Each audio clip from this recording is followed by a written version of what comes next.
He like, yo, Cam, I got this dude, man. You know, he like 15. He from my block. He dumb nice, but I just think he got the wrong record deal. He signed up in a bad record deal. And I'm like, yo, man, I don't want to hear that shit. Because I'm still not popping yet. You know, I'm just in the middle of, you know, back up, moral story. Matter of fact, this was my second album. This before I went to Rockefeller. And I'm like, this when my shit was fucked up. I'm living in Jersey. I still got the same car. I'm like, but I started forming the crew before that. So I'm like, he like, yo, my man is nice. I'm telling you, he only 15. I'm like, I can't help myself right now. How am I form a crew? So I'm asleep in my car. My man Toe is driving my car, and I'm asleep. When he wake me up, it's some 15-year-old kid in the back of the car. And I'm like, yo, Toe, what are you doing? Like, well, what the fuck is you doing? He like, nah, this is my man that I was telling you about. His name is Juelz. And I'm like, all right, man, what the fuck? I just told you I can't help niggas out right now, but you got me here. You gonna put me in you gonna wait till I go to sleep, rock me to sleep, and basically motherfucking put some little nigga in the back of my car to rap, and I told you I don't want to hear the shit. I can't do nothing. So I didn't say that. That's what I was thinking in my brain. So I'm like, all right, go ahead and rap. This nigga started, yo, this nigga spit some shit, B. 15 years old, we spit. I'm like, what's your name again, my nigga? I'm Juelz. I'm like, yo, this motherfucker crazy. I'm like, all right, you know, I played the cool. I'm like, all right, I'm gonna get with you, I get with you. I'm like, told that little motherfucker is nasty, man. But that nigga's like, I told you.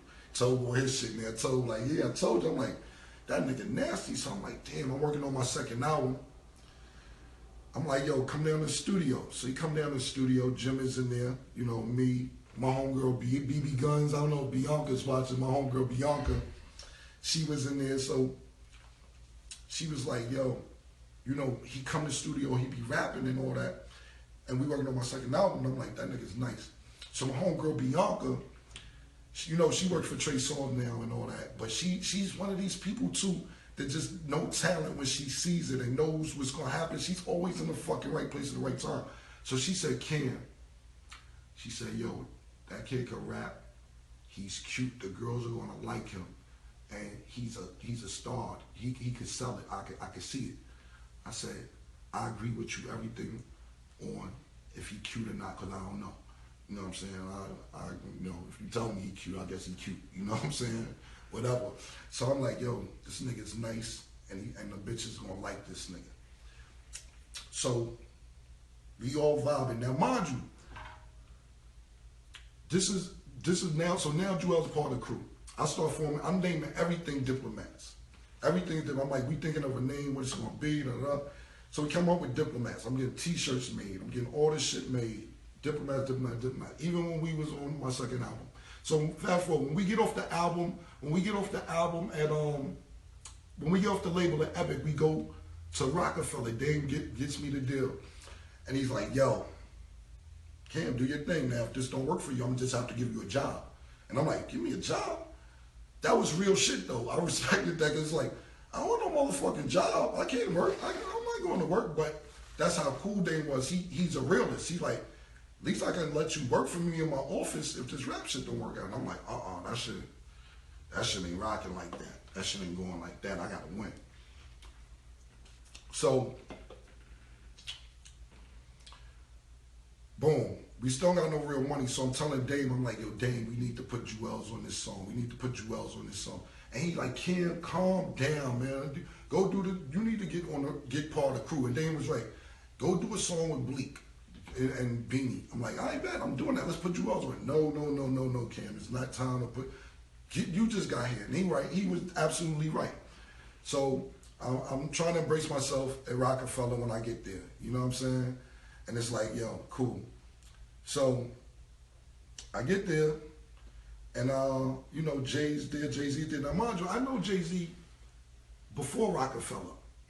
That's Dame man, you know, because them niggas was doing whatever they was doing together. It's freezing? No, it's good. Oh, them niggas was doing whatever they was doing together in the street. So, you know, Dame had me and Duke the God, my cousin Duke the God, doing other shit. Meeting Dame. Dame used to, when I met Jay-Z, straight up and down here, on no record deal, I'm nothing. That nigga had money though. I'm not even gonna sit here and hold you. That nigga had money from the time I met him. He had a crib on 560 State Street. His shit was a duplex. He had fish tanks in the wall, piranhas in them joints. All that nigga got money. I can never say I don't know Jay-Z for not having money. I'm not even talking about the rapper Jay-Z. I'm just keeping it 100. That nigga, with the time I met him, he had money. Him and Tata, he was always with Tata too. Tata be always with them niggas. You know, and Dame had us doing some shit going over to his crib or whatever. So he always had paper. So when we get to Rockefeller, you know, I'm soon as I get in Rockefeller, now mind you, I just told you niggas jerked me in Epic. Niggas jerked me, stole my money. I know the game now. Shorty from Epic that worked there taught it to me. So now as soon as I get there, yo, who doing promotion? Who doing promote? Oh, hey, how you doing? Yeah, we gonna build a rapport here. We gonna build a rapport right here. Yes. You doing marketing? Hey, give me a hug. How you doing? You're right. We gonna build, yo, look, this my crew, this my niggas, this Jim Jones, this this my man Freaky Zeke. Boom, boom, boom. Yo, we learned the business getting jerked, so we came up there. And I was just trying to be cool with everybody, you know what I'm saying? So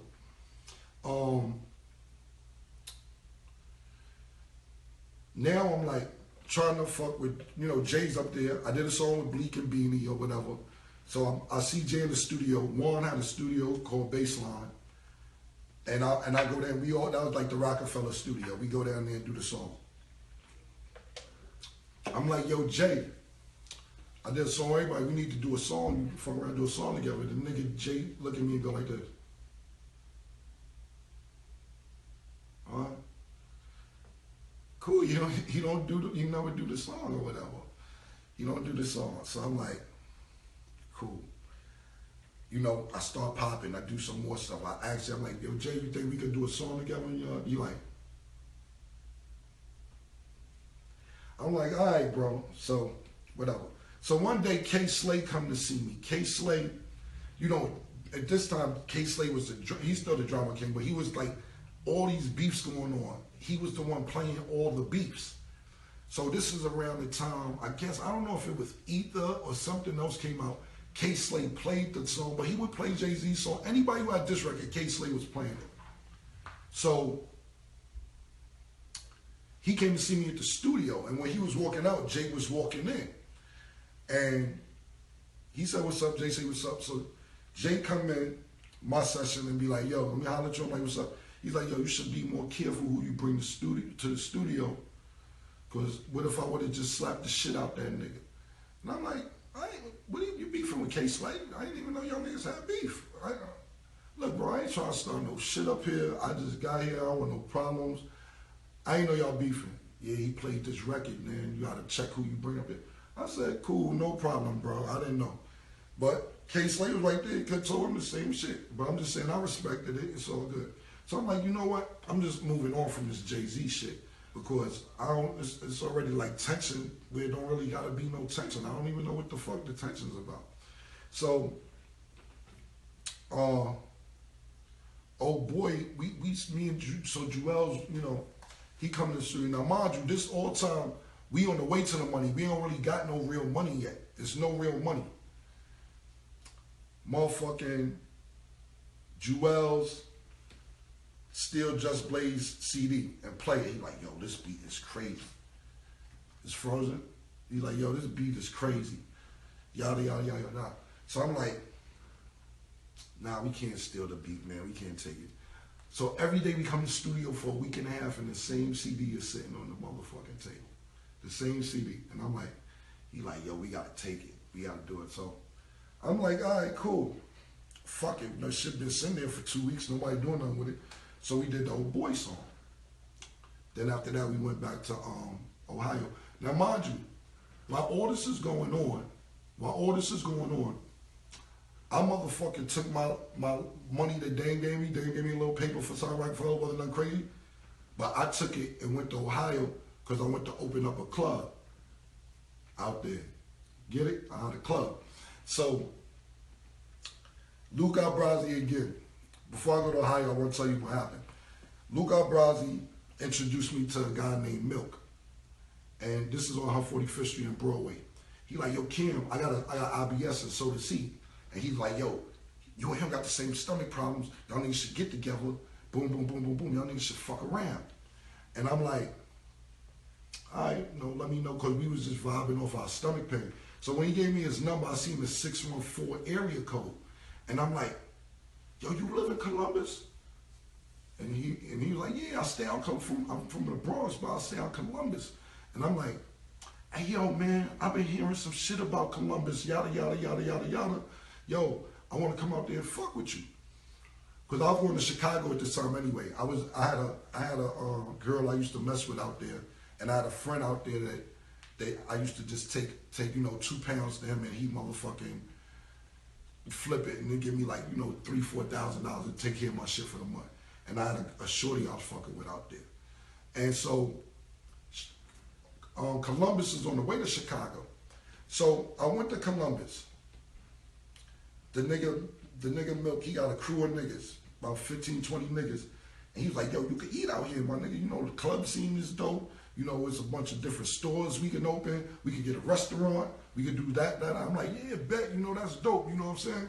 So I went out there, and I was like, I'm going to open up a club. So I went out there and opened up a club. I took Juelz with me, and I took Freaky Zeke with me. Jim didn't want to go. Jim wanted to stay in New York. He didn't want to go out there to get to the money, nothing, And I can't blame him because it wasn't a guarantee, but the shit turned out lovely. The shit turned out to be something crazy, you know what I'm saying? Freaky Zeke fucking ran that motherfucking club like he was fucking Sugar Ray in Harlem Nights, man. You know what I'm saying? Rather, he was quick, I was Sugar Ray. But the way that nigga ran that motherfucking club in Columbus, Ohio, we got rich. So now, it's like, yo, the rap shit is cool, but yo, nigga, fuck that shit, man. Now we got rich off the club. So I'm like, fuck this shit. So now I got time to do the Diplomat shit. So now I'm on Rockefeller, but I'm forming the Diplomat's already formed. So I'm like, yo,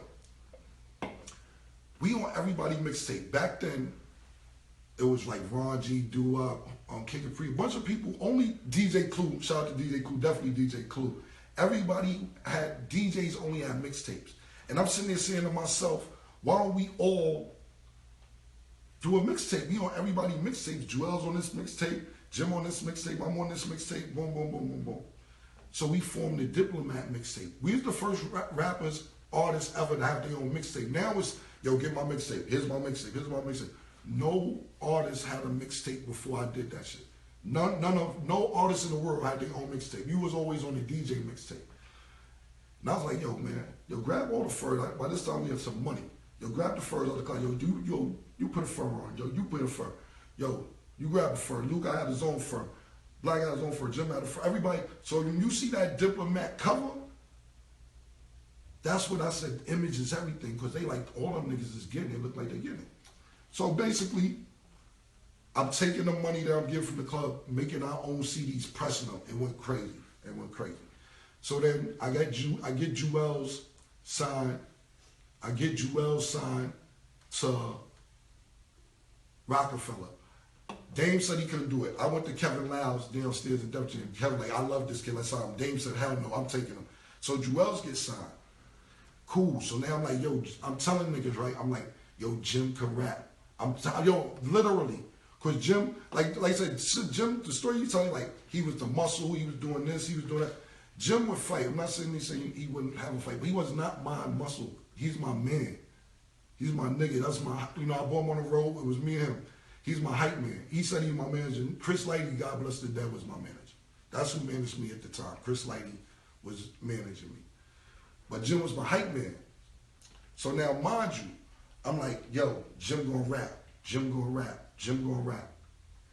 Everybody like, Cam, get the fuck out of here. Jim ain't rapping. By this time, in between this time, Jim is perfecting his craft because Mace taught him in about 97, 98. He's perfecting his craft and he got better. So I'm like, yo, now we can go. Nobody believed me. Nobody believed me. The way they did it on Flex the other day, they downplayed that shit. Flex was like, man, you bugging. Come on, Cam laughed at me. Dame laughed at me. Everybody was laughing at me. I'm like, no, he's going to rap. I'm telling you, he's going to rap. Trust me. Trust me, he's going to rap. Niggas like, whatever, Cam. So what happened is, Koch, nobody fuck with Koch. Jim wanted to keep up with us, which was dope. I'm like, the whole Koch shit was Jim's idea. It was dope. He goes to Koch, and because Diplomats, the movement is popping, even though me and Juelz is on Rockefeller, they like, yo, we'll give you a deal. So Jim went and did a deal at Koch. We like bet because we all moving at the same time. We all getting money at the same time. So that's what's up, bet. Cool, Jim go to Koch. Jim do the record Certified Gangster. The shit pop. Niggas start playing it, boom, boom. They like, yo, Cam, I don't believe you really motherfucking got this nigga rapping. I'm like, I told y'all niggas. I told you he's gonna rap. Now, my man got a smash. Yes. Boom, cool. So now he moving. Let's get to this story, because he was like, the paperwork wasn't right. Cam robbed us, this, that, third. I never had, first of all, me and Jim not had the same lawyer, none. He finally got a lawyer. He never had a lawyer. Secondly, I never did no paperwork with Jim. Me and Juelz had paperwork. Juelz was signing me. Me and Jim never did a deal, ever. Pull it up. Tell him to pull the paperwork up wherever. I've never made him sign paper because he's my man. I'm like, man, we did this shit together, fuck it. You know what? Let me eat off one album with you, the first album. I'm like, let me eat with you off the first album. And then after that, do your motherfucking thing. And that's what we did, off word of mouth. We didn't have never had no paperwork with Jim Jones in life. Never, ever in life had paperwork. So when he said to me like, oh, Ken robbed us out of millions, and I wasn't really the president and CEO and all that shit is lies, bro. It's lies. Word to my mother. I swear to God. We got the same accountant and everything. Sharon Benjamin should tell you, my nigga. I never had no paperwork with this dude because that's how much I fuck with the nigga. I'm like, I ain't got to do no fucking contract with Jim. Like, come on, my nigga. What I look like doing a contract with you? I ain't never do no contract with the nigga. So, anyway, Jim gets the deal or whatever. So, it was cool. Everybody was moving. Jim was moving, I'm moving, whatever. So my album came out. It went platinum. It went platinum. And niggas like, yo, we fucking platinum out here. Yo, it was fucking dope. It was dope shit. So Jim come to my crib in Jersey. This is after we went platinum. And he's like, yo, Cam, yo, what if you think we do a fake beef? And I'm like, why? I'm like, this is, because he told Charlamagne asked him this question a few months ago on Charlamagne's show. Like, if you look at Jim interviews, they be different shit. Charlamagne say one thing, Flex, he say another thing. His shits never match up. And that's not a diss, I'm just telling the truth. Not a diss. It's just go look at the Charlamagne interview, Breakfast Club, and then look at the Flex shit. It's totally two different stories, so it's whatever.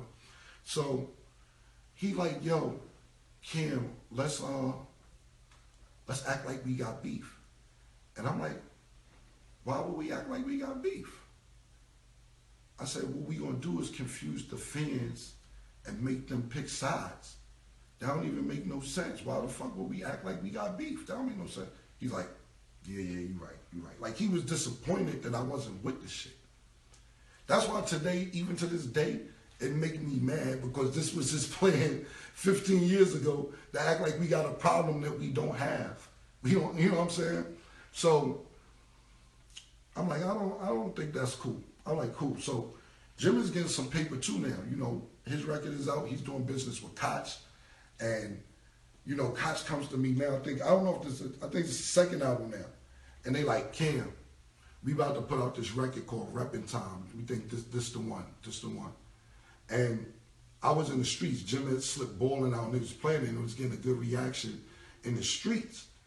So I told Alan Grumlack, do not push no button on Reppin' Time, you know, because I was doing business at Koch too, because Jim went to Koch, and I said, yo, y'all niggas want more artists? Because like I said, my man Luca Brasi, back to him real quick, he the one who bought me Hell Rel. I met Hell Rel through Luca Brasi. I met J.R. Ryder through Luca Brasi.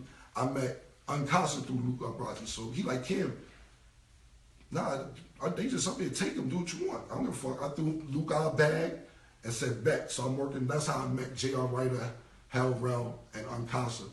So I was trying to get them deals over there. And then I was getting my cousin Duke the God a deal over there. So I was doing business at Koch also. So Alan was about to push the button on Reppin' Time. And I'm like, yo, Alan, trust me, balling's the record. I'm telling you, balling's the record, man. He like, Cam, I don't know, I like Reppin' Time. You know, Alan's like, I don't know, Cam. I like Reppin' Time. It's a little better than, I said, trust me, bro, do balling. So they tested it, balling went out the sky. So I was like, bet this nigga got a hit. He got a smash hit. It was dope.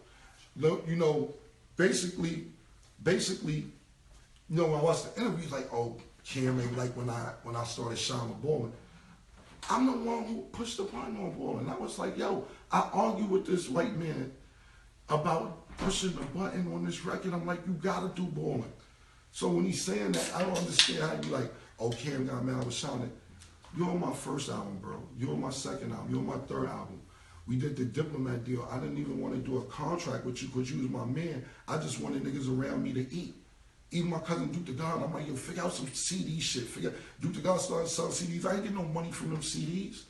Or none of, maybe his albums, he threw me a couple bags, but the CDs, when Karen Civil started robbing us with Duke the God, I ain't get no money from that. I ain't get $1 from none of the CDs Duke the God did. And I ain't care because I wanted niggas around me to make money.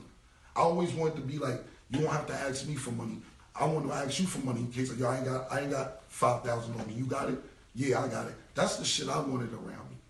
So when he say, yo, I got mad when Ballin' coming out, I'm the one who been fighting for you to be a rapper when you didn't even know how to rap. I'm like, damn, man, why would I hate on Ballin'? I don't understand that. I'm the one telling Funk Master Flex this nigga can rap. I'm the one having fucking arguments with Dame Dash saying this nigga gonna be a rapper. I'm the one motherfucker telling everybody Jim Jones is gonna be a rapper. Nobody believed me. So when Ballin' came out, the nigga had a smash. He had a smash. It was dope. So cool. Now I'm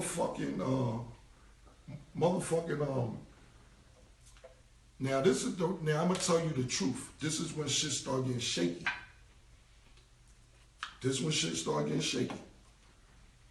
I always keep in the back of my mind, he was like, yo, let's start a beef. So I never, I didn't feed into it, but I kept it in the back of my mind. So I started seeing Byrd Gang shirts. Jim was now mind you, Jim started forming his own crew. He was still fucking with us, but he started forming his own crew, Byrd Gang. I started seeing these Byrd Gang shirts. So I'm sitting there like, so I asked him, I said, yo, Jim, and there wasn't even been no problem. There wouldn't have been no problem at all. I said, Jim, you trying to do your own thing, Byrd Gang, with your own label or whatever? He said, nah, Flea, we Dipset Byrd Gang. That's our nickname. That's just a nickname, Byrd Gang on that. So I was like, all right, cool, no problem. So what I did was, I'm just being totally honest, I copywrote the name Byrd Gang. Because I'm like, if you're not trying to do nothing shiesty or trying to start a beef or separate yourself, it shouldn't matter if I got it. What's the big deal? I'll just hold it and put it to the side. Since you're not doing nothing, since you don't want to, you're not being, you're not doing your own thing. If you was, he could have told me that. I wouldn't have no problem with that. I wouldn't have been hating. Look, if you want to branch over and do your own thing, that's not a problem. But you told me you wasn't. So I was like, I'll put it to the side. So now, cool, whatever.